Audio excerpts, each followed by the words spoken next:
გამრიცხველიანების პროცესი საქართველოში 2015 წლისთვის დასრულდება 2 წელში უნდა დასრულდეს ქვეყანაში ამორტიზირებული სადენებისა და ტრანსფორმატორების გამოცვლაც.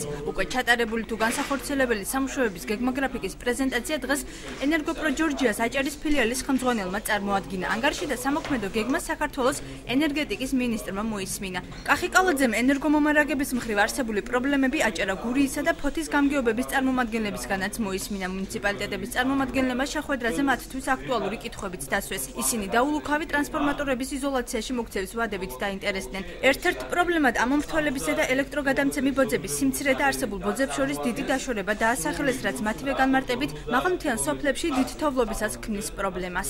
ჩვენ დღეს ვთხოვეთ ბატონ მინისტრ კახა კალაძეს, რომ ყველა ის ტრანსფორმატორები 45 წელი რაც ხულოს მუნიციპალიტეტს მთებში გააჩნია, თავისი სადენებით და ბოძებით აყვანილი იქნას ენერგოპრო ჯორჯიას აღრიცხვაზე, რომ შემდგომისათვის ადვილი იყოს როგორც გამრიცხველიანება, ასევე ელექტროენერგიის საფასურის გადახდა. გავაცანით თუ რა სამუშაოები განხორციელდა ამ კუთხით, დაახლოებით 50 კილომეტრი სადენი უკვე ამ ეტაპზე 6-10 კილოვოლტში შეცვლილია და ანალოგურად ვარაუდობთ, რომ უახლოეს პერიოდში მაქსიმალურად აღმოიფრობა ეს პრობლემა. 2015 წლისთვის ჩვენს ფილიალში, გარს აჭარის ფილიალში გამრიცხველიანება სრულად იქნება დასრულებული. იმ ადამიანს, ვინც დაინტერესებულია გაიგოს თუ 2013 წელს გრაფიკით რომელ სოფლებს გაუკეთდება ეს სამუშაოები, მათ შეუძლიათ სამინისტროს ოფიციალურ ვებგვერდზე